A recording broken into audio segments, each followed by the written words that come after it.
গোডাউনে অস্ত্র শেষ, অথচ কিছুই জানেন না প্রেসিডেন্ট। এ নিয়ে প্রতিরক্ষা মন্ত্রী পিট হেগসেদের উপর রেগে আগুন প্রেসিডেন্ট ডোনাল্ড ট্রাম্প। মার্কিন মিডিয়ার দাবি, অস্ত্রের সংকটকে কেন্দ্র করে হেগসেদের সঙ্গে নাকি প্রচণ্ড বাকযুদ্ধে জড়িয়েছেন প্রেসিডেন্ট। যুদ্ধের মধ্যে অস্ত্রের মজুদ নিয়ে এমন ঘটনা যা মার্কিন ইতিহাসে নজিরবিহীন। ইরানকে কিভাবে নিয়ন্ত্রণে আনা হবে তা নিয়ে ট্রাম্প প্রশাসনের মধ্যে কোনো স্পষ্ট কৌশল নেই। দীর্ঘমেয়াদী যুদ্ধে জড়িয়ে পড়া ট্রাম্প নিজেও বেশ হতাশ। এরই মধ্যে অস্ত্রের মজুদ সংকট পুরো খেলাটাই আরও জটিল করে তুলেছে। মনোবল হারিয়ে ফেলেছে মার্কিন সেনারাও।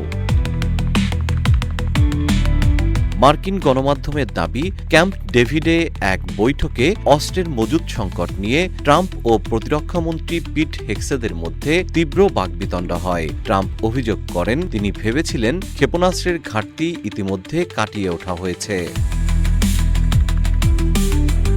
এদিকে CNN এর তথ্য অনুযায়ী যুক্তরাষ্ট্র থার্ড ক্ষেপণাস্ত্রের প্রায় ৮০% এবং প্যাট্রিয়ট ইন্টারসেপ্টরের প্রায় ৫০% ইতিমধ্যে ইরান যুদ্ধে ব্যবহার করেছে। তবে ট্রাম্প হেগসেদের এই বাদানুবাদের খবর হোয়াইট হাউস ও পেন্টাগন উভয়ই অস্বীকার করেছে।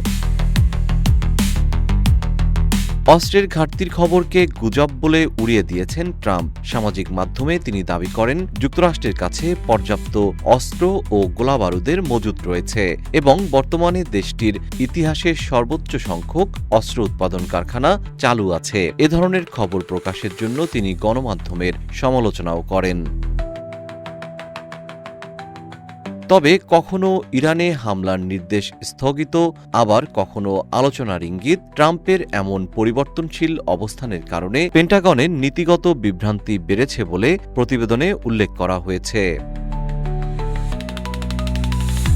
জেম শিহাব, রূপালী বাংলাদেশ।